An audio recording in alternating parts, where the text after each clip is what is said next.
En un week-end, on fait 40 000 francs. Puis c'est environ 2 tomes de Harry Potter. Donc tu vois, c'est... L'année dernière, vous avez fait une très belle année, parce que vous avez aussi passé le million de francs de chiffre d'affaires. C'est ça. Ce qui est assez fou. Bref, donc je me rends compte que j'ai la cheville pétée et qu'en plus de ça, je suis pas assurée. Et je dois bosser comme une folle pour ce lancement. Et je dis à Nat avant le lancement, je dis je suis pas capable, c'est impossible. Merci d'être là, Aude. Merci pour l'invite, je me réjouis trop de venir du coup, je suis trop contente. Bienvenue à Arbat-en-Valais. Ouais, je me suis dit, je vais rejoindre Janice au milieu de la montagne et tout, j'étais trop contente.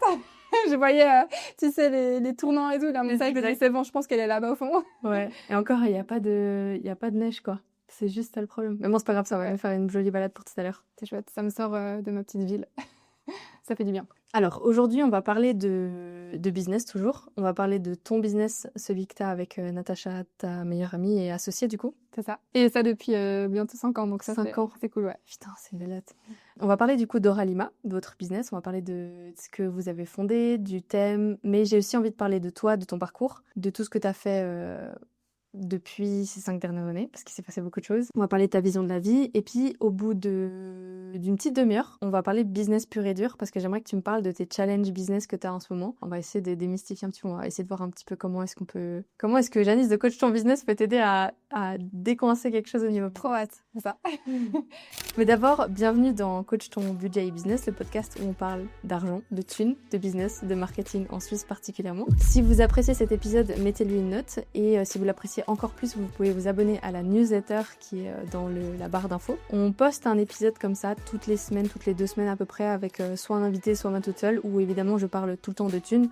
D'ailleurs, Aude, tu n'hésiteras pas soit à cacher tes chiffres, soit à les dire. Non, tu sais comment je suis. J'adore afficher les chiffres et je sais que ça plaît pas toujours, mais voilà, on est là pour ça aussi. Hein. Exactement, parce que je vais spoiler un petit truc. En moins de 5 ans, en fait en moins de 4 ans, vous avez fait le million de chiffre d'affaires. C'est ça. Ouais. Ok, c'est bon. Donc j'ai spoilé un truc assez important dans l'épisode d'aujourd'hui. Où est-ce que ça démarre pour toi, ton parcours entrepreneurial? Alors moi, je peux te dire qu'il commence à 8 ans. J'avais compris que, enfin, si tu veux, je suis quelqu'un d'ultra créatif. J'ai toujours fait des petits trucs, des Scooby-Doo, des perles. Tu sais, à l'époque, tu pouvais faire des petits crocodiles en perles, etc. Ouais. En fait, je me suis rendu compte d'un truc incroyable, c'est que quand tu crées des choses, tu peux les vendre et tu peux en faire un business. Et en fait, j'ai commencé à 8 ans à faire, ça s'appelait la foire de mai de mon village à l'époque. La foire de mai? Ah, t'habites à Mai. Exactement. Non, c'était à Aumont, mais ça s'appelait la foire de mai pour le mois de mai. Et du coup, je faisais mes petits crocodiles dans ma chambre et mes Scooby-Doo. Et en fait, j'allais vendre ça aux grand-mères et c'était mon premier business. Et ensuite, j'ai appris à faire les ongles toute seule et j'ai fait ça pendant mes études. Ah ouais. Et j'ai fait de la peinture. Un jour, je sais pas ce qui s'est passé, j'ai une galeriste qui m'a dit « C'est génial ce que tu fais ». Elle m'a acheté mes trucs, elle m'a dit « Viens exposer ». Et en fait, je me suis fait mes 5 000 premiers francs. C'était genre un truc de fou à l'époque. Et c'est comme ça que j'ai payé mes études. Donc, depuis toujours, en fait, j'ai eu ce truc où j'ai compris que la créativité, je pouvais en faire vraiment de l'argent. Parce que justement, tu es quelqu'un de très créatif et tu as une carrière en fait en tant que graphiste. Exactement. J'ai fait du graphisme, de la photographie. J'ai fait aussi un peu de tatouage. Enfin, je suis vraiment une touche à tout. Juste le tatouage. T'avais pas tatoué ta cuisse? Pas ma cuisse, c'est la cuisse des autres. Tu vois comment je me mouille. Mais en fait, j'ai toujours eu ce côté ultra autodidacte. Ouais.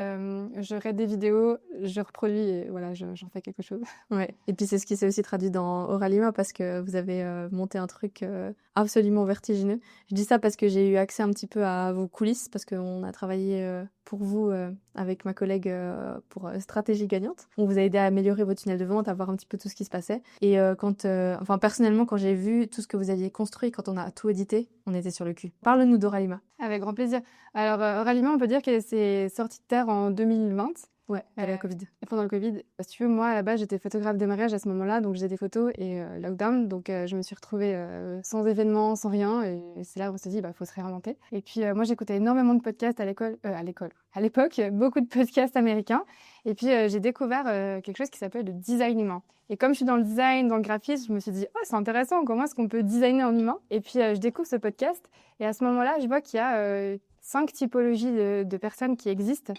Et on a une description de toutes les typologies. Et en fait, à ce moment-là, je me rends compte qu'il y en a une qui me correspond à 100%. Et je me dis, je suis sûre que je suis celle-là. Ça m'intrigue de fou.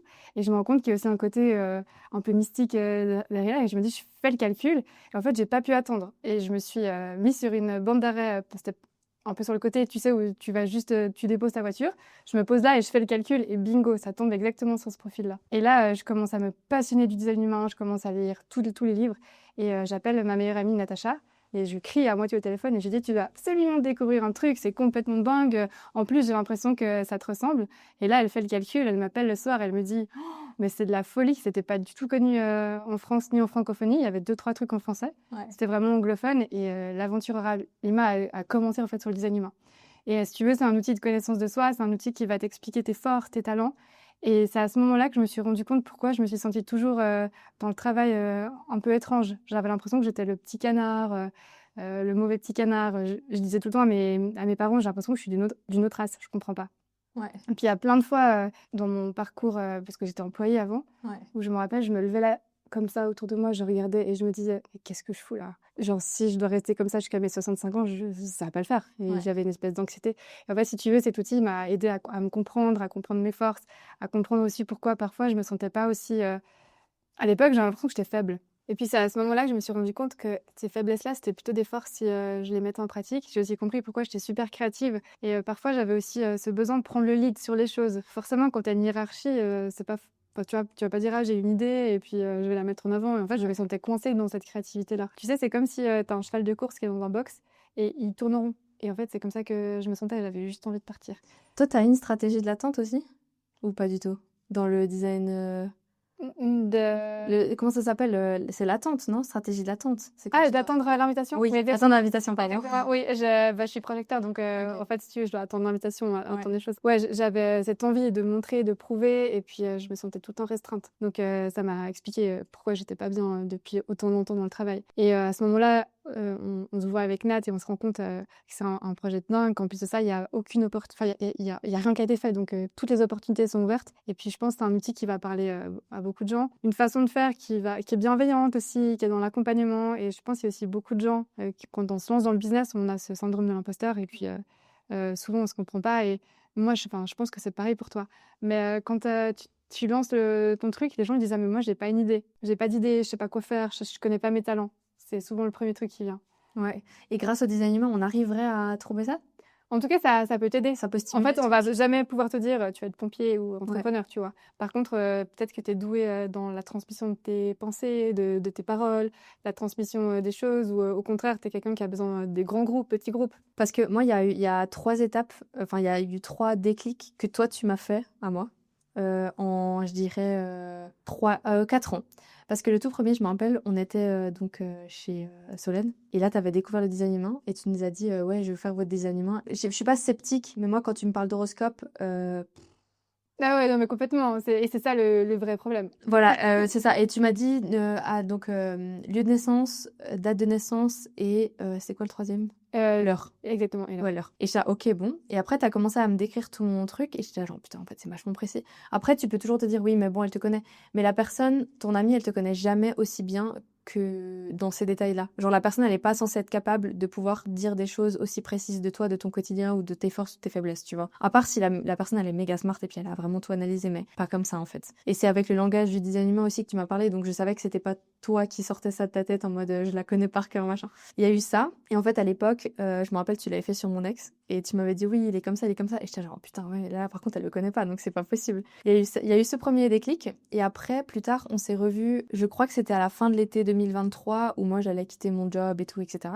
Et en fait, t'as re-regardé mon design humain et t'as éclaté de rire et tu m'as dit, mais c'est un truc de fou, t'es exactement dedans. Avec, tu sais, l'argent, la gestion des ressources, etc. En fait, si tu veux, ce qui est complètement fou, c'est qu'en design humain, t'as une énergie qui est très forte.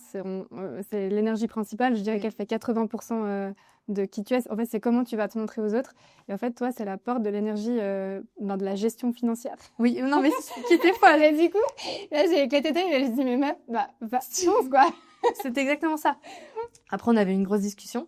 Et après, alors je sais pas si c'était un déclic, mais du coup, j'ai eu accès au Livebook récemment que vous avez sorti. D'ailleurs, tu nous expliqueras un petit peu comment ça fonctionne parce que vous allez sortir un banger là prochainement. Oui, avec plaisir. Exactement. Et du coup, j'ai fait le Livebook et c'est vrai que c'est 100 pages. C'est ton propre manuel de 100 pages. Et ça, c'est hyper puissant. Alors après, bon, il y avait tellement de matière qu'il y avait des choses qui se répétaient, etc. Et puis quand t'arrives un peu dans les faiblesses, bah ça pique un peu. T'es un peu là genre, oui, c'est vrai, oui, d'accord. Mais c'est vrai que ça a été un énième déclic parce que je me suis rendu compte aussi, de ma... Moi, je suis quand même... Je sais pas si on pourrait m'appeler contrôle fric parce que je pense que j'arrive quand même à déléguer, mais en lisant ça, je me suis vraiment rendu compte, ça fait partie du truc et ça fait partie d'un des points faibles qu'il faut améliorer. C'est comment est-ce que tu lâches un peu le lest pour te foutre la grappe, te lâcher la grappe à toi, mais aussi aux autres ou même à la maison quand tu vis avec quelqu'un, etc. Mais c'était un peu les... Ouais, c'est les moments qui m'ont marqué où tu m'as vraiment convaincu du design humain et j'étais là, ah ouais, en fait, c'est pas trop de la connerie, hein. C'est vraiment réel. Et en plus, je sais pas si je te l'ai apporté comme ça, mais tu vois, pour moi, j'ai pas besoin de prouver, j'ai pas Ouais. envie de... Parce que je sais qu'il y a beaucoup de gens qui sont super sceptiques avec ça, forcément, c'est comme l'astro, c'est du bullshit. Tu vas pas pouvoir me dire je suis comme ci, je suis comme ça, tu peux faire un peu des schémas de façon globale et je peux me retrouver dedans, etc. Et en fait, moi, en fait, ça s'expérimente et j'ai tellement d'exemples à quel point c'est fou et j'ai pas absolument rien à te prouver. Ouais, c'est Donc, ça. c'est pour ça que je me dis, ok, je te partage, si ça te parle, tant mieux, si ça te parle pas, tant pis, c'est pas peut-être le moment et peut-être c'est pas respective, non. Réceptive! T'es pas respective. T'es pas réceptive. Et puis, c'est ok. C'est comme ça que j'ai aussi envie de l'apporter. Sans, tu sais, ce côté où t'es... Sans forcer. Ouais, voilà. Ouais, t'as pas de... Voilà, c'est ça. Et souvent, t'as aussi l'image, tu sais, ça fait un peu gourou, secte, le gars qui avec sa plume, Ouais. ou avec ses... Enfin, voilà, et c'est pas du tout... Enfin, j'avais vraiment... Enfin, avec Natacha, c'était mettre en vie. C'est vraiment de crédibiliser ça. Et le problème, c'est que quand tu viens avec ça dans le business, ça fait un clivage de fou. Mais c'est ça parce que je pense qu'il y a des gens qui, tant peuvent l'utiliser d'un point de vue comme une force. D'ailleurs, mon comptable est revenu vers moi en me disant, ah, merci pour... Il me fait, mais c'est quoi le design humain? Du coup, je lui ai expliqué. Et il me dit, ah, très intéressant et tout. Et je pense, tu me diras, parce que du coup, tu as rencontré plein de gens qui se sont lancés là-dedans. Il y a des gens qui vont les utiliser comme excuse et il y a des gens qui vont l'utiliser comme levier pour se pousser plus haut. Ouais, et ça, c'est notre problème numéro un. Et c'est vraiment, on insiste vraiment dessus parce qu'en fait, on fait la formation pour pouvoir gérer l'outil. Enfin, après, tu peux aussi coacher avec, etc. Ouais. Et ça, c'est la chose numéro un qu'on dit, c'est que c'est pas une excuse. C'est pas parce que peut-être tu as moins d'énergie, parce que tu sais, il y a des profils qui ont des énergies beaucoup plus constantes que d'autres. Oui. C'est pas parce que tu as un profil qui a, entre guillemets, moins d'énergie que tu vas rien faire. Moi, je suis dans ce profil-là. Autant dire que je suis tout le temps en train de bosser, mais c'est juste que j'ai compris, si tu veux, comment gérer ces forces-là. Et c'est comme des leviers. J'ai peut-être envie, toi tu fais aussi pas mal de sport, etc. Et je vais peut-être parler, ça va peut-être plus vous parler. Mais il y a des personnes qui sont des marathoniennes, donc elles vont tenir sur le long terme. Et il y a des personnes qui sont plutôt des sprinters. Ouais. Et nous, on était sprinters. Tu dis nous parce que moi je suis aussi projecteur. Exactement. Pourtant, moi j'adore aller courir 4-5 heures. Voilà. En fait, si tu veux, on a vraiment cette énergie de feu quand on a la créativité, etc. Par contre, il faut faire attention parce que si on continue comme ça sur le long terme, on va juste s'épuiser. Et finalement, c'est ça, c'est de réussir à se connaître pour maximiser son potentiel. Ouais. Par contre, de dire oh les filles, voilà, je suis comme ci, je suis comme ça, j'arrive pas à avancer, je trouve pas mes talents. Non, en fait, il y a un moment, il faut se mettre en action. Et c'est ça qui est important. Ah, c'est pire intéressant. Et du coup, pour revenir à cette histoire de créer un business avec le design humain, moi je vois ça comme ça, tu me dis si c'est faux. Enfin, si ça marcherait pas, c'est que j'ai des clients qui n'ont pas d'idée de business. Du coup, ils viennent vers moi pour aller chercher les idées, aller voilà. Moi, je leur dis tout de suite, vous allez pas, c'est pas moi qui veux vous donner l'idée de business. Par contre, ce que je trouve intéressant, c'est que dans tous mes clients, j'ai des clients qui vont avoir le leadership pour, par exemple, fédérer une communauté, avoir des abonnés, gérer un compte Instagram, etc. J'ai des clients qui vont être à l'opposé, qui vont pas du tout le faire comme ça, mais par contre qui vont cartonner avec des services individuels quand même, donc qui vont être très forts avec du one-to-one. Et le truc aussi, ça je pense que c'est un travail à faire d'emblée, c'est de savoir dans quel domaine tu vas aller. Est-ce que le human design, il peut t'indiquer un peu carrément jusqu'au domaine ou pas du tout? Alors, non, j'ai pas envie de dire qu'il peut te dire tu vas être dans les fleurs ou voilà, ça c'est un non. Par contre, là j'ai eu un exemple d'une fille qui est venue et qui nous a dit en fait je suis paumée, je fais plein de choses, je fais plein d'activités, mais par contre je sais absolument pas comment parler de ce que je fais, je sais pas par quoi commencer, et je suis fouillie et j'ai pas besoin de structure. J'arrive pas à me structurer.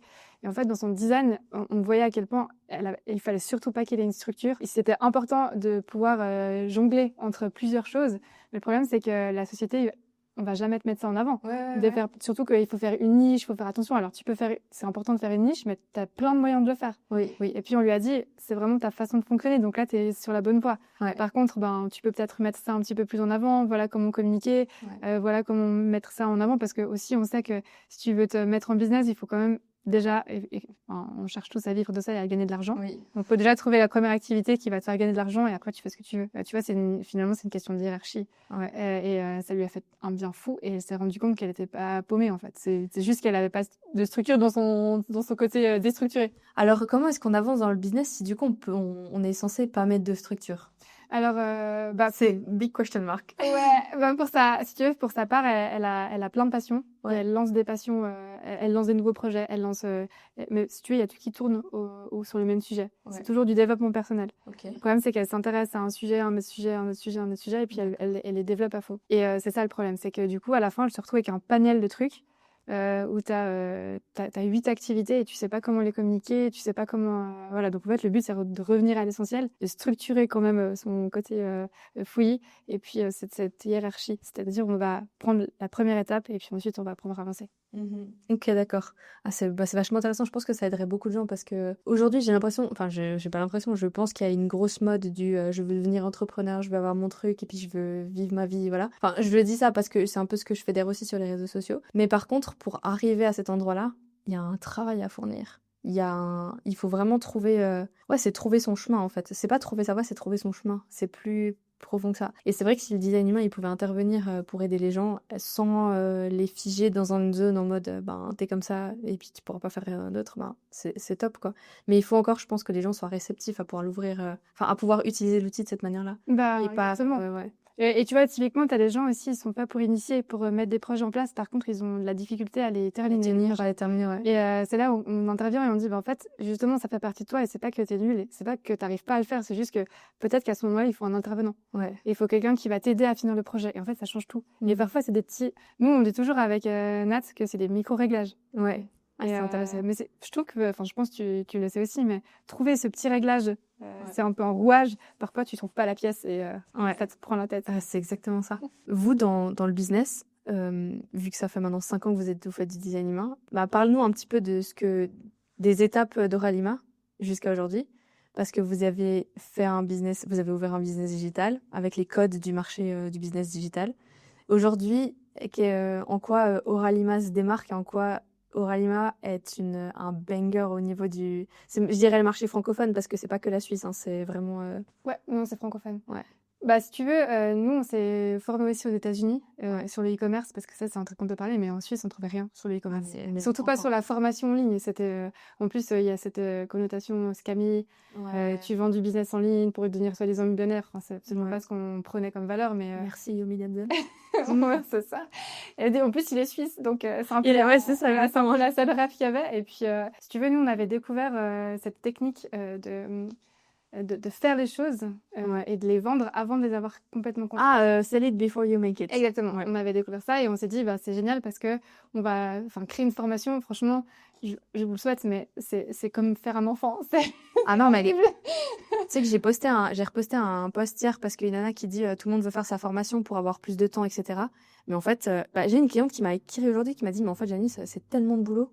Si je vais pas y arriver, ils se rendent pas compte. C'est pas passif, une formation. Après, oui, une fois que tu l'as mise en place, c'est passif. Moi, par exemple, coach ton budget, je dirais que c'était en tout et pour tout 3-4 mois de boulot pour une formation simple vendue 100 francs, donc c'est pas cher. Et 3-4 mois de boulot, et c'est une formation que je peux vendre encore 2 ans après. Mais là, ça s'essouffle pour du evergreen. Ouais, exactement. Nous, à 2, on a mis 8 mois full-time. Donc, tu vois, c'est quand même énorme. On s'est dit, on va être sûr qu'on peut vivre avec ça, parce qu'au début, tu as 0 revenu. Donc, on a fait un plan de formation ultra précis. On savait exactement où on allait aller, comment on allait faire. Et si tu veux, on a préparé les 2 premiers modules de la formation pour justement apprendre l'outil du design humain. Et puis, on s'est dit, on va vendre la formation. Et si ça fonctionne, bingo, on lance le tout. Et chaque 2 semaines, on va débloquer des modules. Premier lancement, du coup. Exactement, premier lancement. Et là, on commence à ouvrir un Insta. On avait genre 50 followers, dont 25 de nos amis. Et puis, au début, personne ne connaît le design humain, donc c'est complètement perché. Tu dis, mais donc, quand on se lance? Et puis, on commence à en parler. Et en fait, on se rend compte qu'on a une liste d'attente de 150 personnes. Et là, on se dit, mais après, il y a un potentiel de fou. Et puis, moi, j'étais à l'époque, enfin, tu le sais aussi, hein, j'étais dans une galère totale. Je pouvais pas m'acheter des baskets. C'était vraiment, j'avais 0 sur mon compte. Pour moi, l'argent, c'était un truc, enfin, limite, c'était un peu sale, tu vois. J'avais pas du tout les enjeux. Et puis, par contre, tu as toujours ce rêve avec ton mood board que tu vas devenir millionnaire. Enfin, quand tu te lances. Mais tu sais pas ce que c'est l'argent, donc Oui, tu veux quelque chose que tu sais pas ce que c'est.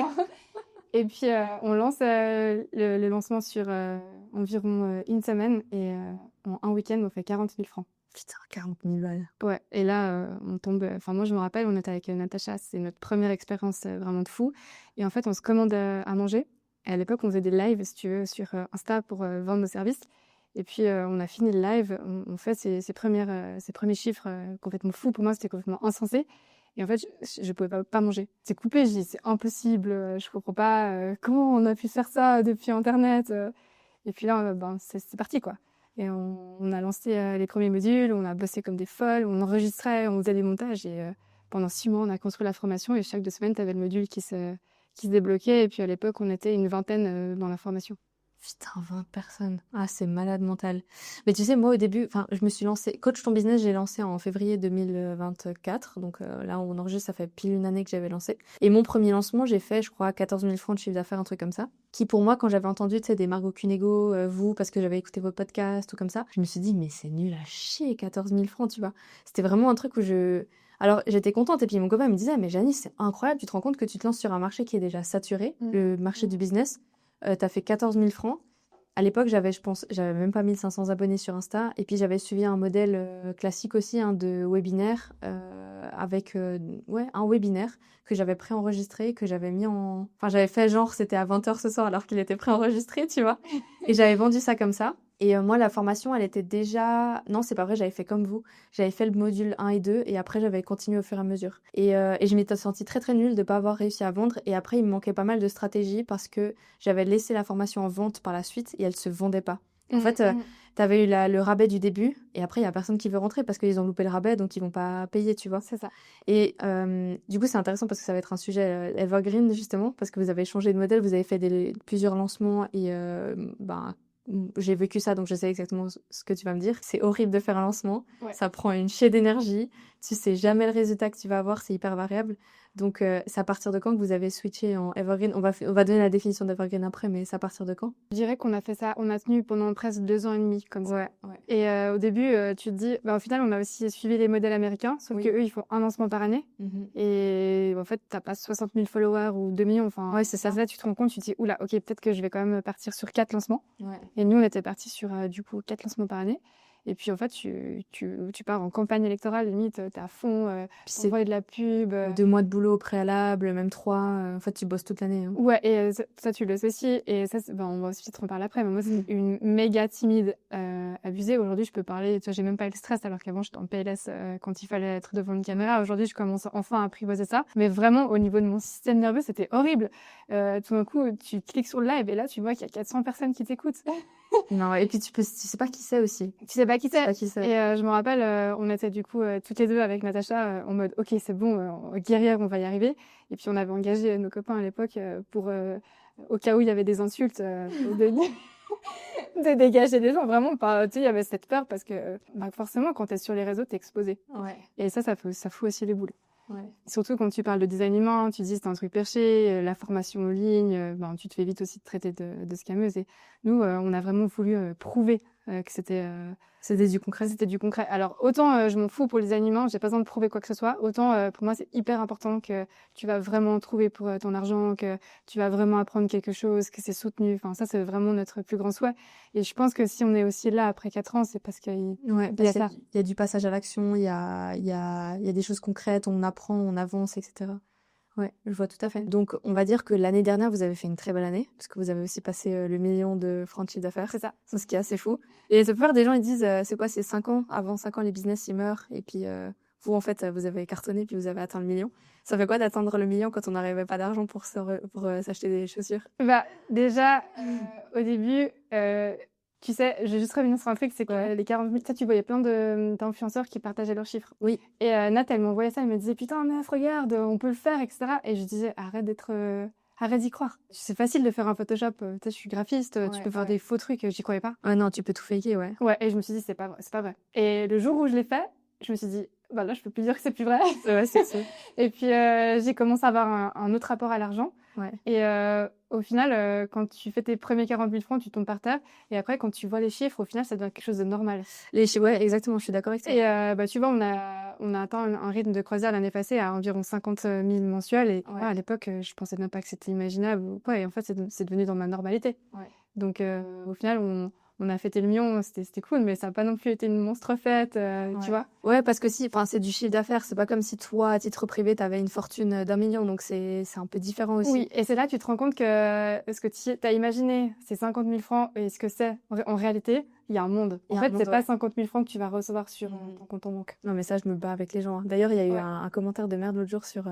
Non, c'était pas un commentaire, c'était une réponse à une de mes stories parce que moi, j'ai des clients qui se payent mal, qui se payent 60, 70 francs de l'heure pour un service. Et en fait, après, t'as l'AVS, t'as les impôts, t'as leurs charges, parce que souvent, ce sont des femmes qui ont des enfants aussi. Donc, elles ont une vie, elles ont un prêt, elles ont une voiture, elles ont des trucs à payer. Et en fait, elles n'arrivent pas à vivre de leur business. Et il y a un gars qui a commenté comment ça, une caissière, elle gagne 20 francs de l'heure, ou je sais pas qu'est-ce qu'il m'a dit, un truc comme ça. Et il y a des gens qui veulent se payer 140 francs de l'heure, c'est quoi cette histoire? Et moi, je suis mais en fait, vous comprenez pas, on est en Suisse. Enfin, déjà, ce que je dis aussi à mes clients, c'est que il faut calculer ce qu'ils ont besoin, eux, pour vivre de base. Et puis, il faut caler leur business sur ça. Et ensuite, tu cales ton business model sur ça pour générer de l'argent. Enfin, c'est un peu comme ça.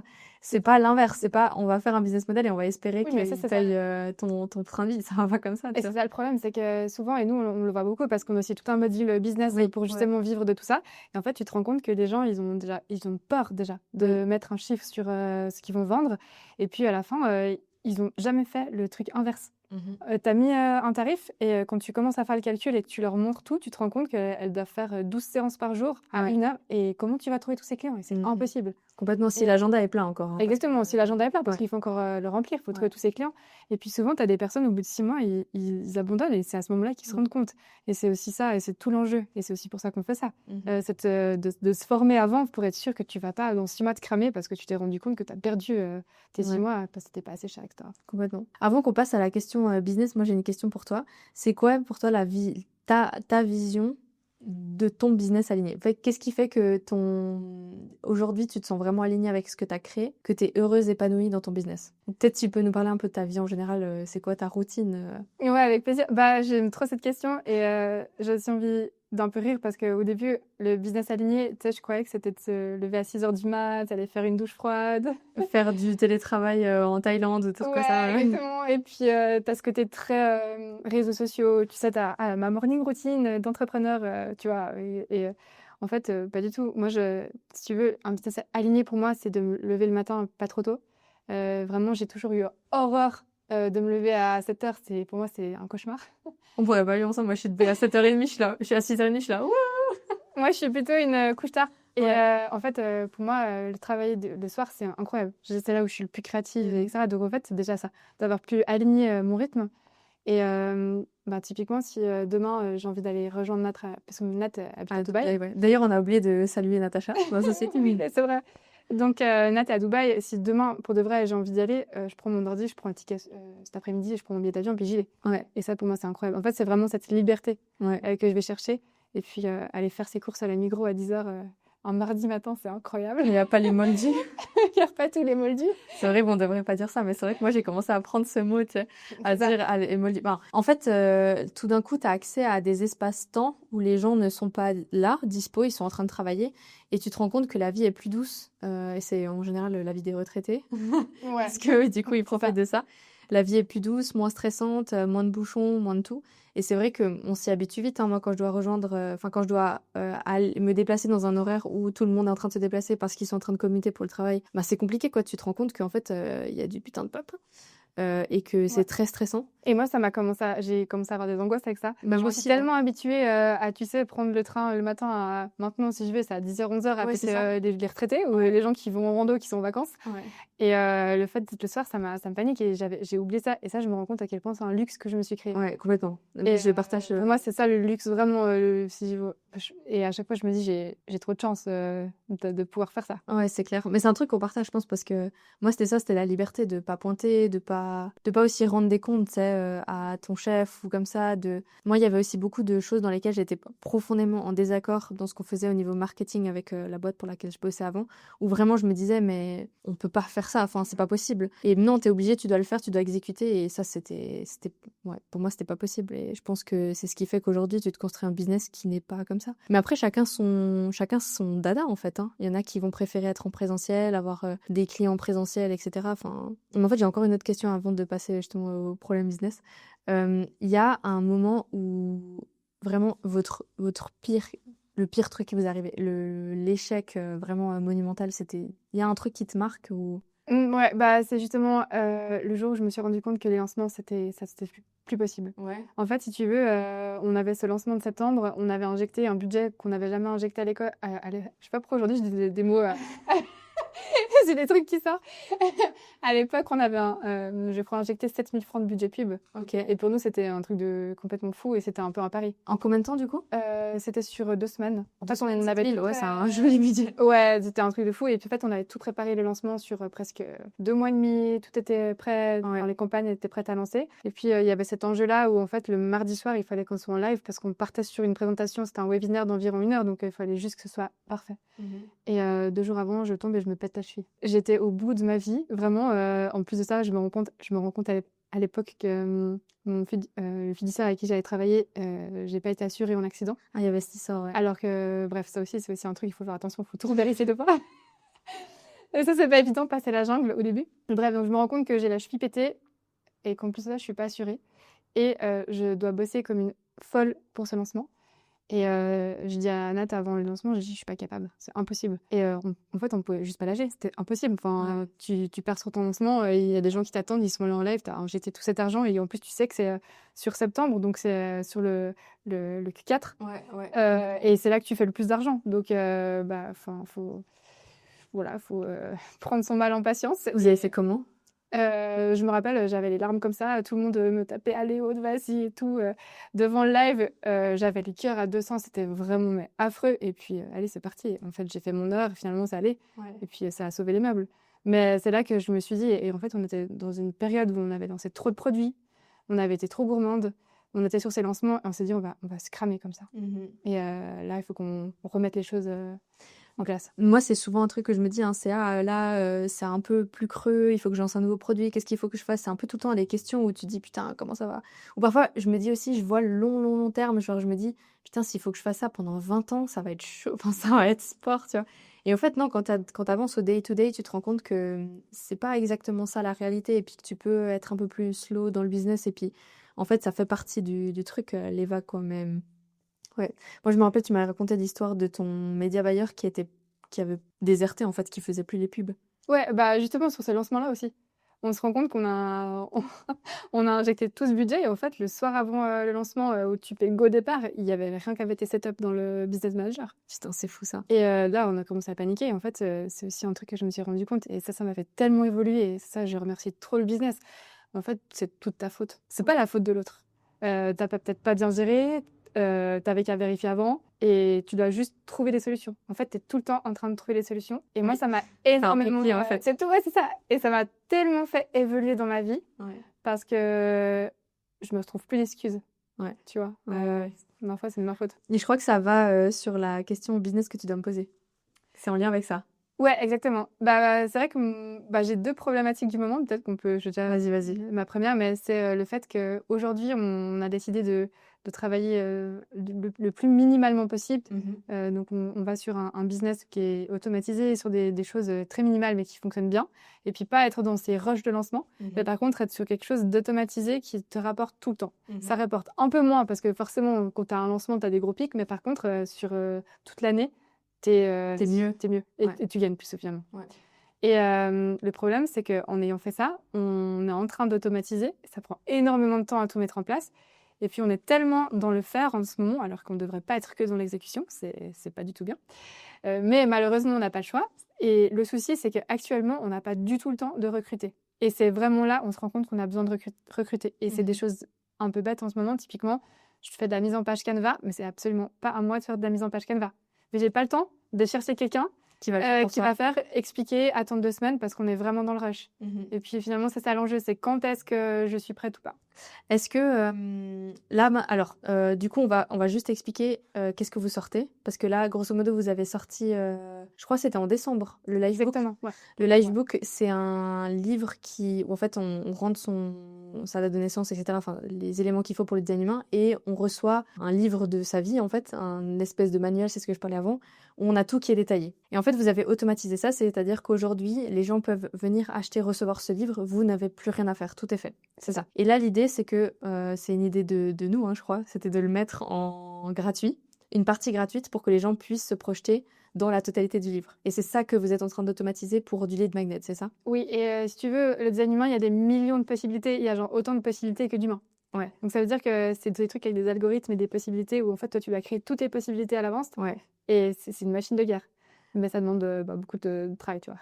Alors, il y a combien du coup de possibilités en tout? Tu C'est dis un des million, millions, c'est des mais... puissances. En fait, Ah, et du coup, c'est un truc qui se génère, qui voilà, s'accroche exactement. En ensemble. fait, si on a travaillé avec des programmateurs qui viennent et si tu veux, tu as ta solution et puis il y a tout qui vient se mettre en place et qui s'imbrique. Ouais. Mais le problème, c'est qu'il faut quand même connaître le design humain. Donc, tu peux pas former un gars qui sait faire tu vois, de l'informatique en design humain. On a une vraie problématique. Ouais. Et du coup, si tu veux, nous, on a déjà écrit toutes les possibilités. Ouais. Ça m'a pris 7 mois d'écriture. Et puis, c'est environ 2 tomes de Harry Potter. Donc, tu vois, c'est... Donc, on a fait un travail de fou. Et puis, une fois que tu as enfin mis tout ça en place, qu'est-ce qu'il faut faire? Il faut le mettre en page. Il faut le mettre en page, ouais. Alors, ma première question, c'est, là, ça va être du one-shot. C'est-à-dire qu'en fait, tu as quelqu'un qui va venir te faire ses designs. Enfin, tu le fais qu'une fois, c'est ça? Exactement. Voilà. Et dans le reste du temps, dans votre business, vous n'avez pas besoin de graphiste parce que c'est toi qui peux faire... C'est que, en fait, on a beaucoup de one-shot. Ouais. Et actuellement, t'en es où par rapport à ta tâche? Est-ce que t'as bientôt fini ou t'es... Ouais, je suis presque en train de terminer. Ouais. Je dirais que, parce que du coup, si t'es en train de terminer, bon, c'est un peu tard, mais je pense pour toute personne qui nous écoute et qui est un peu dans ce mood-là, parce qu'il y a une situation similaire qui m'est arrivée, où en décembre, en fait, je sortais 100% indépendant et rentable, et puis pareil, j'avais pas délégué parce que je me suis dit, c'est bon, je vais y arriver. Et en fait, je me suis pris plusieurs rushs de différents trucs en même temps, et franchement, ça devient horrible. Enfin, autant en janvier, j'ai pas beaucoup bossé, mais alors en décembre, je me faisais des 10 heures par jour, un truc comme ça. Plus le week-end, j'ai pas eu de vacances pendant les fêtes, etc. Enfin, je me suis vraiment... c'était horrible. Mais si maintenant... moi, le conseil que je donnerais à toute personne qui se retrouve là-dedans, c'est d'en fait de planifier, d'anticiper la charge de travail. C'est que tu sais que bon, vous avez trouvé des programmateurs, donc ça c'est déjà bien. Le texte il a été fait et puis que par vous parce que vous pouviez pas forcément déléguer ça à quelqu'un d'autre. C'est vrai. Et donc il y a une partie design à faire. Et c'est combien de temps te prend une page, etc., etc. Et à titre perso, ce que j'ai fait, parce qu'on est dans une prestation de service qui est quand même c'est censé être pas cher parce que c'est de l'exécution, tu vois. Donc, en fait, tu es censé processiser à fond ce que tu dois faire. Donc, donner ta charte, donner un exemple, etc. Et après, moi, ce que j'ai fait, par exemple, pour le montage vidéo, c'est que j'ai demandé à des freelances de me faire des vidéotests. Et après, évidemment, la vidéotest, tu reçois des trucs éclatés, tu vois. Tu reçois des trucs pas bien. Mais là, tu peux déjà voir ce qui se rapproche le plus de ce que tu as besoin. Et en fait, après, c'est des micro-réglages que tu dois faire avec la personne pour faire en sorte que ça corresponde un maximum à ce que toi t'as fait. Et après, je trouve que ce qui est encore un autre truc délicat quand t'embauches des gens, c'est toute la partie paramétrage aussi des conditions, tu vois, le prix, la livraison, le délai, les respects et tout. Et moi, il y a un truc où il y a vraiment des limites, c'est le bouche à oreille. Tu sais, quand on te recommande quelqu'un, ah, j'ai bossé avec là, c'est vraiment bien et tout. La limite, c'est que ça a peut-être c'était peut-être très bien pour la personne avec qui elle a bossé, mais pour toi, c'est peut-être pas ce que t'attends. Moi, par exemple, en vidéo, j'attends quelqu'un qui soit au moins meilleur que moi, voire mieux, qui viendra avec des trucs un peu nouveaux à proposer. Mais j'attends quelqu'un qui sera hyper carré au niveau des livraisons. Genre, tu m'as dit mardi à 17h, c'est mardi à 17h. Mais par contre, tu me dis mercredi à 17h, c'est pas grave, moi je m'en fous que ce soit mardi ou mercredi, donc tu m'as dit que tu respectes ta deadline, c'est bon. Et je trouve que de toute façon, tu dois passer par une petite phase de test où tu vas avoir un petit peu avec la personne, mais le freelance, il permet de faire ça, tu vois. Mais après, ça, c'est pour du one-shot, si tu dois embaucher... Vous avez embauché déjà vraiment des gens? Comment ça s'est passé, le processus de... Ouais, par le passé? Franchement, c'était assez difficile et souvent, on a été plus ou moins satisfaite, mais j'ai l'impression que ça n'a jamais été vraiment exactement ce qu'on recherchait. Ouais, c'est dur. Et si tu veux, en fait, parfois, on a été ultra satisfaite, sauf que c'était un petit peu trop tôt. Ah. Donc, Le tu vois, budget? au niveau... Enfin. Je dis, bah, pour une des tâches, ben, pour le SAV, tout ça. Ah, mais pourquoi tu dis que c'était trop tôt? Parce que pour la personne, c'était... Il y avait peut-être pas forcément assez de charge de travail. En D'accord. fait, on s'y est pris un petit peu trop en avance. Et là, l'enjeu, c'est le curseur. C'est à quel moment, parce que tu vois, le moment où tu commences ton processus de recrutement, il faut que ça tombe pile poil quand Oui. tu seras dans le rush. Et même, je le vois pour bah, tout ce qui est stratégie et tout, le temps de mettre en place, prendre un rendez-vous, expliquer ta boîte, tout ça, ça prend vite un mois, 2 mois, enfin 1 mois et demi. Complètement. Et là, enfin, typiquement, là, je n'ai pas le temps. Ouais. Ça doit sortir demain. Enfin, voilà. Donc c'est pour ça que ça devait sortir hier. Donc c'est toujours ce truc. Limite, je me demande si, enfin, c'est peut-être quelque chose que tu pourrais. Enfin, je sais pas si c'est une bonne idée. Non, vas-y, Je dis-moi. réfléchis, mais est-ce que tu penses que ça peut être une idée d'avoir des gens sous la main et Mais clairement, à part ça. D'ailleurs, dans ma recherche de vidéo freelance, de freelance vidéo, de vidéaste, j'ai fait un dossier refusé parce que vraiment c'était pas OK et j'ai fait un dossier sous le coude. Comme ça, je sais que j'ai pas mal de gens à aller chercher, tu vois. Ouais. Et c'est comme ça aussi que moi que je fais mon carnet d'adresses parce que quand on est entrepreneur, je trouve que c'est hyper dur de s'entourer, tu sais, d'avoir vraiment ouais. les bonnes personnes qui... En fait, t'as des personnes qui vont dans le même sens que toi au niveau de la vision et ça, c'est l'idéal parce que ils ont tellement la même vision que toi qu'ils vont s'accrocher avec beaucoup de points sur toi. Et t'as des gens qui correspondent pas du tout et qui ont pas compris ce qu'ils foutaient là et ça, c'est les bires que t'as pas envie d'embaucher en fait parce que ça va être une catastrophe. Par contre, pour répondre à ta question, je pense que de toute façon, il faut toujours anticiper. Et plus tu es fort en planification, en vraiment gestion de projet, plus tu vas comprendre quand est-ce qu'il faut embaucher et à quel moment. Moi, je pense que nous, c'est notre lacune, la gestion de projet. En Ouais. fait, on est souvent ultra utopiste sur combien de temps ça va nous prendre. Ouais. Et, Mais ça, je pense que c'est tout le monde. C'est tout c'est le monde. extrême. Et souvent, on s'écrit avec Nat et on se dit, ok, c'est bon, j'ai fini mardi prochain, pas de souci. Et t'as l'impression que t'as pris large. Ouais. En fait, mardi prochain, tu te rends compte qu'il faut encore itérer. Mais on est tous comme ça. Hein.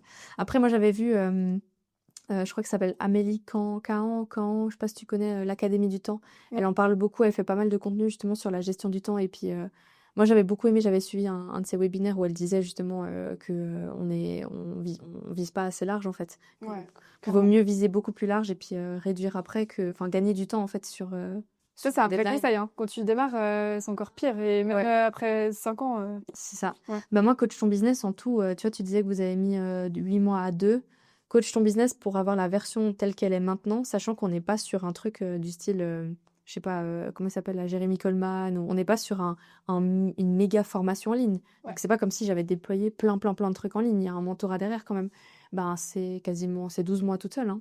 C'est énorme. Non, mais Et j'ai recommencé 3 fois toute seule. C'est tellement de temps. Et après, il faut gérer la livraison de tes clients. Donc, par exemple, si tu as des séances one-to-one, vous faites plutôt des lives à l'intérieur de la ouais, nous, chaque semaine, on a un suivi. Ouais, voilà, il y a un suivi. Chaque semaine, au début, c'est chaque semaine. Maintenant, c'est chaque 2 semaines, ça dépend un petit peu. Mais Ouais. c'est important quand même d'avoir ce suivi pour nous. Bah, il faut livrer ce que tu promets à tes clients. Donc, plus tu es dans du one-to-one, plus tu dois passer du temps à faire ça. Et en même temps, il faut continuer de produire. Bah, communiquer, vendre. Vendre. Ouais. Et en même temps, il faut faire de la strat. C'est hyper chaud, tu vois. Mais la partie délégation, je trouve que quand tu te décoinces un peu les fesses au niveau de comment tu apprends à déléguer, d'ailleurs, c'était une question que je voulais te poser, c'était au niveau des process, vu que vous êtes deux, comment est-ce que vous gérez les tâches à deux? Parce que pour moi, c'est un peu la base quand tu veux déléguer, c'est d'avoir vraiment des process hyper clairs pour que quand la personne elle rejoint ton entreprise ou ton prestataire ou machin, soit tellement clair qu'en fait tu gagnes une shit de temps à travailler avec la personne. Comment vous faites à deux? Bah ça, c'est vraiment un truc qui fonctionne de fou avec Nat, c'est que si tu veux, on est ultra complémentaires. Ouais. On se ressemble énormément, on a la même vision et par contre au niveau des tâches, on est 100% complémentaires. Et du coup, on a chacune les tâches. Natacha, elle va gérer tout ce qui est intégration, tout ce qui est Kajabi pour pouvoir faire des processus avec des stripe cards où elle va relier des choses, très technique. Ouais. Et puis moi, je suis un peu la folle créative qui va donner ses idées, tu vois, l'écriture un peu du livebook, tout ce qui est design. Et puis elle va m'aider à intégrer ça, à dire, OK, il manque ça, peut-être ça peut être plus intelligent comme ci. Et en fait, on a nos tâches. Donc ça veut dire que chacune, on a un projet commun. Par contre, on n'a même pas besoin de communiquer sur qui fait quoi. C'est logique. C'est fou ça. Donc toi, est-ce que ça t'est déjà arrivé de devoir... C'est pas repasser derrière elle dans le sens elle a mal fait un truc, mais imagine elle est absente ou un truc comme ça. Tu saurais où trouver ce qu'elle fait ou... Oui, alors on a bien sûr... on sait, mais c'est sûr que elle prendrait beaucoup plus... Ça irait beaucoup plus vite pour elle. Ouais. Mais on a vraiment limite... c'est chacune ses spécialités. Après, peut-être qu'il y a des trucs en vrai, je saurais pas faire. Ouais. Tu vois. On a chacune spécialiste. Ah, c'est cool ça.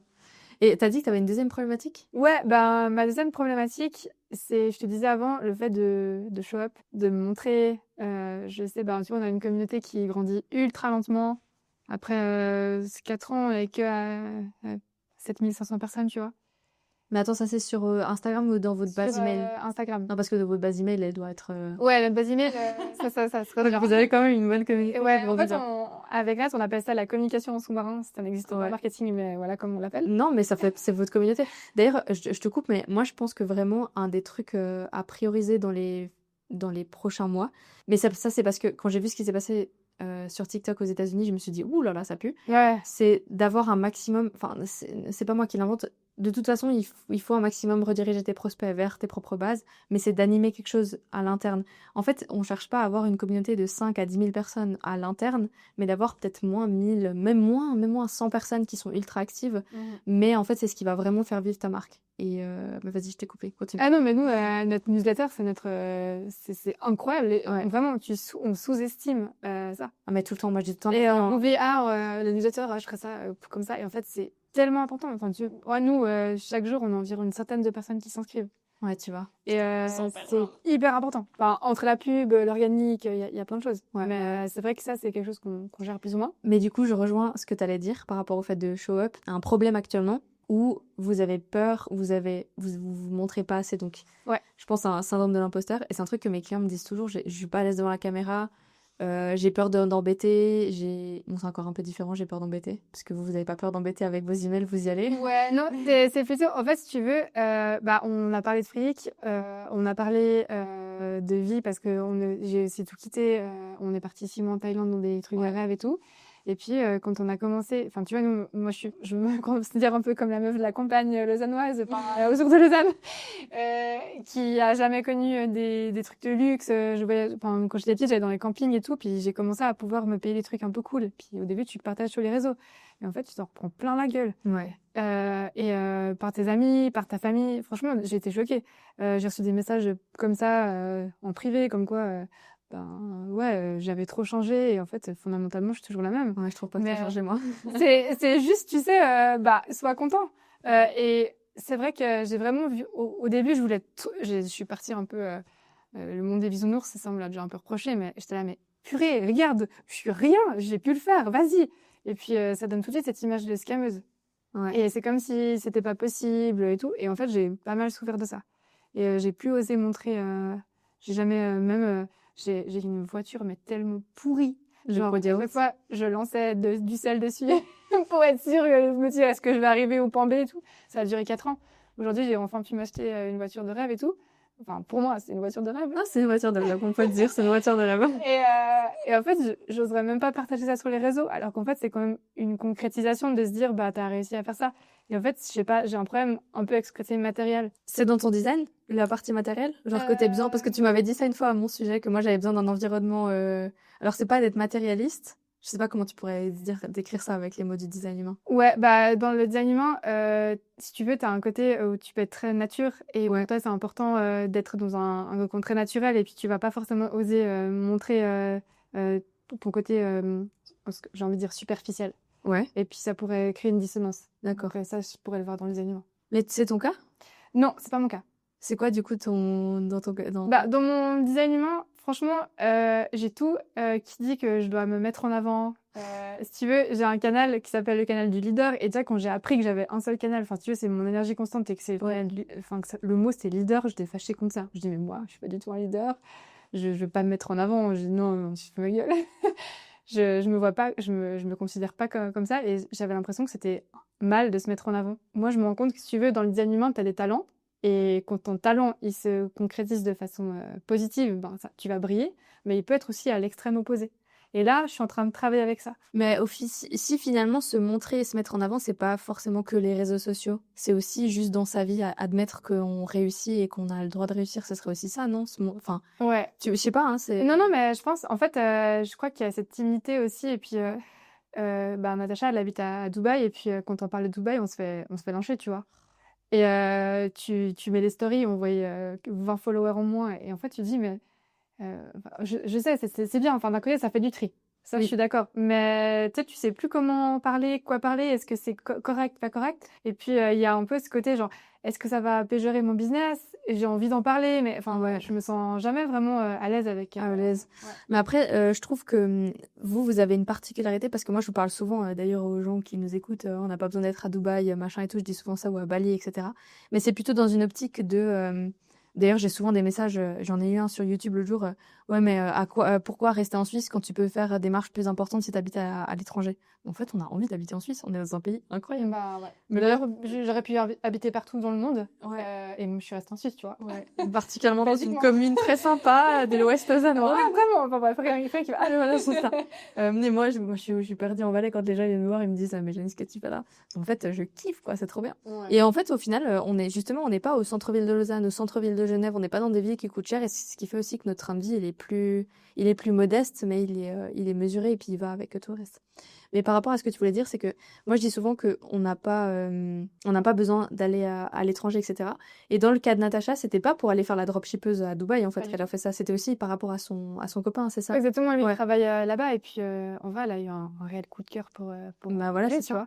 Et vraiment, Dubaï, ça c'est un truc aussi que j'ai peut-être envie parfois de faire une parallèle avec la Suisse, c'est qu'en Suisse, quand tu vas parler d'entrepreneuriat, tu vas parler d'argent et tout, les gens, ils ont pas cette culture tout le temps. Du coup, tu dois expliquer ce que c'est l'argent. Enfin, tu sais, hein. Ouais, voilà. Et puis, du coup, il y a ce côté où c'est pénible pour les rencontres et tout. À Dubaï, il y a tout qui est fait pour ça. Ouais, c'est ça. Ils sont drivés par l'argent. Alors, tu me diras, il y a ces côtés complètement négatifs. Hein, je vais pas. Mhm. Voilà. Mais par contre, si tu as envie de monter en business, que tu es motivé, en fait, tu parles le même langage. Et ça, c'est cool parce que tu te sens aussi dans ta communauté. Et puis, ça, c'est aussi un vrai sujet. C'est quand tu commences à faire ton business, que tu commences à réussir. C'est compliqué parfois aussi d'en parler avec tes amis. De t'entourer, ouais. Peut-être avec des ouais. gens qui vont comprendre ta réussite et puis qui vont te soutenir là-dedans, ouais. Et les enjeux. Ouais. Et tu sais, il y a aussi ce truc où je me suis rendu compte au début, tu parles de ton projet et les gens, ils se regardent avec un petit rictus Ouais. et ils se disent ok, bah vas-y, mais j'y crois pas trop.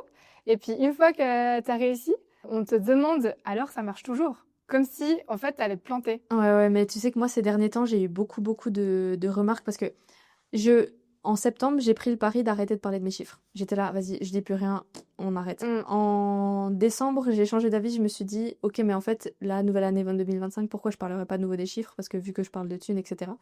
Donc là, j'ai recommencé à parler des chiffres et je t'avoue qu'il y a de nouveau une dissonance où je me dis, putain, ça fait chier de parler des chiffres parce que les gens, souvent, ils sont là, genre, mais tu gagnes vraiment de l'argent avec ce que tu fais?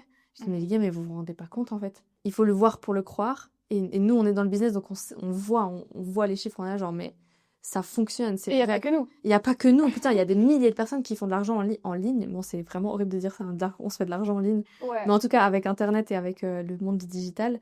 Et je trouve que, en tout cas, moi, ça m'épanouit une chier parce que ça me permet de rencontrer plein de gens. Ça me permet de rencontrer aussi beaucoup de gens qui ont la même vision des choses que moi, qui sont alignés avec ce que je veux et qui sont pas en train de me tirer des balles dans les pattes ou qui sont pas en train d'essayer de me faire trébucher parce que ils aspirent à la même chose et ils ont envie d'avancer dans ce sens-là. Oui. Mais c'est aussi pour ça, moi, j'ai fait beaucoup de tri autour de moi. Hein. C'est quelqu'un, en fait, qui va me dire le moindre truc qui me pique ou qui me descend. Ciao. Ouais, bah tu sais, ouais, il y a ce truc où là tu viens, enfin en tant qu'entrepreneur, on se comprend. Oui. Et là tu viens me dire, ok meuf, j'ai décroché ce contrat, j'ai ça et tout, et je suis trop contente pour toi. Ouais. Vraiment, t'es là, allez, vas-y, et c'est pas toujours comme ça. Non, c'est Peut-être pas, t'as l'impression que faut un peu t'excuser, tu peux pas trop en parler, et je ressens ce décalage, et parfois je ressens limite comme une mélancolie. Ouais. Je sais pas comment t'expliquer, et du coup je ressens ça avec les réseaux. Et depuis le mois d'août, j'ai été ultra fâchée contre tout ça. Oui, vous avez pu poster, hein. Ouais, J'étais complètement absente. j'étais vraiment, ça m'a un peu dégoûtée et je me suis dit, franchement, ouais, qu'est-ce qui est correct, qu'est-ce qui est pas correct? Pour répondre à ta problématique, moi, ce que je dis souvent à mes clients, c'est qu'il y a une différence entre être influenceur et être vraiment créateur de contenu business, du coup, dans le sens où commercial. On va utiliser les plateformes pour être commercial. Et je pense qu'en fait, tu peux créer du contenu pour draguer, Aussi. pour littéralement attirer les gens vers ton produit ou ton service sans montrer tout ton cadre de vie. Moi, pendant longtemps, j'ai essayé d'être dans une dualité où je me suis dit, on m'a mis l'étiquette influenceuse, je ne veux pas être influenceuse, donc je vais être créatrice de contenu pour mon business. Et là, je me rends compte que, en fait, ce qui marche bien par rapport à ce que j'aspire et ma vision, c'est aussi pour ça que je t'ai posé la question au début de l'épisode, c'est de montrer aux gens un maximum d'authenticité, un maximum de qui je suis pour leur montrer pas de blanche, ok? Moi, en fait, ce qui me fait kiffer, c'est pas d'avoir une Rolex, c'est d'aller m'acheter du matériel mammouth et d'aller faire de la peau 3 fois par semaine, tu vois? Ouais. C'est ça, moi, c'est ça mon truc. Et en fait, plus j'ai montré les pattes blanches, plus j'ai attiré des gens comme moi. Et du coup, j'ai attiré des gens qui aussi appréciaient mon humour, appréciaient un peu ces choses-là. Mais par contre, il y a toujours un truc où je me dis, bah là, par exemple, j'ai partagé un post avec mon couple et ce qu'on fait au niveau finance dans le couple.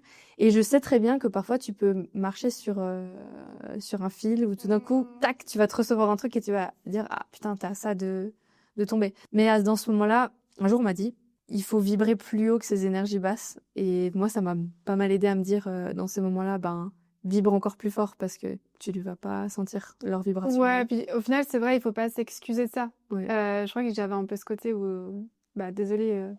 Et puis, bah, c'est vrai aussi, parce qu'on a reçu trop des messages hyper gentils, des personnes qui nous ont super soutenus. Enfin, vraiment, ça, c'est incroyable. Et puis, parfois, tu reçois un commentaire négatif et tu te rappelles que de ça. Mais c'est fou, hein. Le négatif, il va prendre tout d'un coup, il va prendre une méga place alors que... Et t'es d'accord, ça tourne en boucle quand même. Enfin, en tout cas, même si t'as beau être blindé, tu dis ça peut arriver et qu'il reste dans sa vie, mais c'est quand même pas facile de se recevoir des commentaires Complètement. pas agréables. Et puis avec le temps, moi, je me suis vraiment dit, tu vas t'y faire. Et en fait, quand tu reçois un commentaire négatif, tu t'y fais jamais vraiment, quoi. Ouais.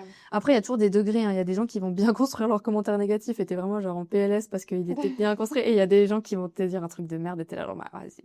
Ouais. Bloqué, au revoir, merci. Ouais, ouais, c'est clair. Après, là, vous avez quoi comme stratégie? Vous avez prévu de revenir sur les réseaux sociaux? Ouais, on m'a prévu de revenir. Et puis, moi, j'ai envie de. En fait, j'ai trop envie de partager Ouais. de façon authentique, montrer ma vie. Tu vois, moi, je suis aussi quelqu'un qui est un peu gaffeuse. Et puis, j'ai pas. Enfin, je me dis, j'ai un appart un peu tout cassé. Voilà, et j'aimerais bien aussi un peu partager Ouais. les dessous et raconter les enjeux du business. Ouais. Donc, pourquoi pas, enfin, un peu de vlog, etc. Mais c'est vrai que c'est pas non plus. Ça, on le dit souvent avec Nas. Chez nous, c'est pas un automatisme. Parfois, on va vivre des trucs de dingue et il y en a pas une qui va sortir son téléphone. Ouais. Donc, c'est aussi un truc qu'on. Et vous allez travailler? Ouais, et tu vois, il y a plein de gens qui nous connaissent et qui voient les choses, qui voient ce qu'on a fait et ils nous disent ah, mais c'est incroyable et tout. On n'a jamais rien vu ça sur les réseaux. Et alors que, franchement, il aurait mérité 12 stories, mais je sais pas, c'est pas encore un truc. Ouais, c'est pas encore un automatisme. Ouais. J'étais à un événement influenceur, là, il y a peut-être un mois en arrière. Oui, ça fait un mois déjà maintenant. Puis au moment où le speaker, il a commencé à présenter les marques, parce qu'il y avait une présentation marque, toutes les filles. Bing! Et moi, j'étais là. Wow! Ouais. Pas du tout cet automatisme-là. Ouais. Et puis aussi, je trouve, tu vois, moi, on va aller tout à l'heure se balader. J'aime pas, en fait, mixer, enfin, j'aime pas partir en balade et me dire, il faut que je crée du contenu. Parce que, voilà, je sais que les influenceurs font beaucoup ça parce que ça fait partie du truc, quoi. Mais moi, j'aime pas parce que je me dis, après, t'es tout le temps en train de contenu. C'est un peu oppressant et du coup, je me dis, ben là, je vais sortir pour faire du contenu. Là, je sors pour me libérer l'esprit. Et je pense que ça fait aussi partie de l'équilibre entrepreneurial, quoi. Ouais, puis je sais pas, de se montrer, enfin, juste qui tu es, enfin, Ouais. physiquement, ça demande quand même, je trouve. Enfin, en tout cas, bravo, enfin, ça demande beaucoup de force, je trouve. Tu l'as fait trop bien. Ouais. Et j'ai toujours, ouais, j'ai envie d'être dans cette authenticité comme Janice. C'est effectivement ça. En tout cas, tu m'inspires beaucoup sur ce côté ultra authentique. Enfin, il n'y a pas de filtre et ça. Jamais. À part le filtre. Parfois, il y a un filtre sur Instagram quand même. Non, mais je dis, Je rigole. je dis c'est des filtres aussi. Non, mais c'est mon humour de merde. Mon copain, il dit toujours que j'ai pas d'humour. C'est vrai, j'ai fait des blagues de merde. Qu'est-ce que tu pourrais dire, parce qu'on va terminer, qu'est-ce que tu pourrais dire à quelqu'un? Est-ce que tu as un message déjà que tu préfères passer, un truc vraiment où tu te dis, ok, c'est le moment là de sortir le truc? Ouais. Bah, c'est un peu bateau, mais enfin, faut vraiment croire en ses projets. Ouais. Par contre, faut pas le faire n'importe comment. Ok. Tu sais, tu dis, il y a aussi ce truc de la hustle culture, faut travailler dur et tout. Oui, oui. Alors oui, enfin, on va pas se mentir, il faut travailler dur. Il faut travailler dur un peu au travailler début. n'importe comment, tu vois. Ouais. C'est pour ça que c'est important de se faire quand même accompagner, d'avoir un cadre, d'avoir des personnes qui sont aussi honnêtes autour de vous. Parce que parfois, tu vas demander à ton entourage, ils vont te dire, ah, c'est trop cool ton truc. Par contre, moi, j'ai des gens, ils me montrent des projets et je dis, ok, je vais pas être la haute gentille que tu connais. Je suis ton amie, mais là, si tu veux vraiment que je te donne mon avis, ça va pas le faire ton truc. Et c'est important d'avoir des gens qui vont être très honnêtes avec toi-même, de bien s'entourer au départ. Et puis, il n'y a pas de risque que ça se passe mal. Et il y a aussi pas mal de gens qui sont pas toujours très honnêtes. dans le départ de dire il te faut ça parce que c'est aussi pour vendre un truc Oui, ou complètement, il va te manquer ça. Et c'est pour ça que c'est important de vraiment bien s'entourer par rapport à ça. Et puis de pas non plus trop écouter ce qu'on va te dire. Si tu veux, c'est un équilibre entre se faire bien accompagner et pas trop écouter le bullshit de tes proches qui vont te dire tu vas pas y arriver et tout. Et puis surtout, c'est d'avoir énormément de recul par rapport à son ego et te rendre compte que si tu as bossé 8 mois sur un projet de merde, en fait, il faut que tu arrêtes. Il n'y a pas tout qu'à jeter à la poubelle, mais par contre, il y a peut-être des choses qu'il faut remettre en place. Ça m'est arrivé du coup en juin où j'ai eu ce sentiment-là, où je me suis dit putain j'ai travaillé 4 mois sur ça et c'est de la merde. C'est très dur, hein. C'est vraiment très dur. C'est 4 mois où... Ça nous est arrivé aussi. Pendant une année, on a bossé sur un truc, on s'est rendu compte que ça allait pas. C'est de la merde. C'est très dur. Hein. Ouais. Mais après c'est pour c'est pour la survie du projet et puis pour l'avenir. Puis au final, est-ce que c'est perdu un échec? Non, parce que tu as appris et tu as fait de la merde et puis tu vas pas le refaire. Donc c'est de la merde qui n'est plus refaite. Non, puis vraiment l'entrepreneuriat, je le vois comme un vrai voyage et pour moi c'est la plus belle école de vie. Franchement, le développement perso, c'est incroyable. Je trouve aussi, la résilience. Ouais, et j'ai tellement appris sur moi, sur les autres, sur Nat, ça nous a renforcé notre relation. Ouais, enfin c'est magique, donc il faut se lancer et il faut se faire confiance. Se faire confiance, ouais. Ça c'est le plus dur aussi, hein, je pense, se faire confiance. Bah, n'est-ce pas? En tout cas, merci beaucoup Aude. Bah merci à toi, c'était très bien. On salue encore Natacha, qui est à Dubaï en ce moment même. Hein. Tu vas la revoir quand? Je sais pas encore, mais je sais que c'est sûr qu'elle nous écoute. Et puis l'année passée, je suis allée la voir au mois de juin et c'était un peu chaud. Ouais, c'était un peu chaud. Peut-être avant. Donc, si vous voulez retrouver Aude et du coup Oralima, Oralima, c'est quoi sur Instagram? Oralima? Oralima.ch. Oralima.ch. Et puis, si vous voulez vous lancer dans le design humain, c'est quoi d'abord le livebook? Ensuite, vous avez la formation. Exactement. Pour devenir coach en design humain. Oui, et après, on a une intégration business. Impact et Entreprend, elle s'appelle toujours comme ça? Oui, c'est ça. Ouais, ok. Qui est très axée du coup business digital aussi, je pense. Hein. Ouais, bah c'est comment justement faire des tunnels de vente, comment pas te planter, bien faire ton business model, etc. Est-ce que tu crois qu'il y a un business derrière devenir coach pour couple en design humain? Ouais, de ouf. Ok. Je lance un truc là. Les gens, ils aiment trop quand on parle d'amour. Okay. Et là, l'autre jour, pour la Saint-Valentin, on a lancé une newsletter sur je me suis fait quitter comme une merde, etc. Voilà, et les gens, ils adorent ça. Donc, oui. Et en plus de ça, c'est incroyable de faire le design de son compte. Son coup. Parce que tu comprends des trucs qui t'énervent. Et tu te rends compte que finalement, ça fait partie de lui. Et si tu veux, tu vas pas le changer, mais toi, tu vas te mettre dans une autre perspective pour voir les choses différemment et te rendre compte que finalement ça c'est juste lui et voilà. Donc ok, d'accord. Je pense que c'est un excellent truc. Merci beaucoup. Du coup aussi si vous voulez les écouter, il y a un podcast aussi Impact et Entreprend il me semble. Ouais, c'est ça. Et puis voilà. Autrement on se réjouit de vous revoir sur les réseaux sociaux bientôt. Ouais, on va mettre ça en place. Et puis merci beaucoup vraiment, c'était un super moment. Merci à toi.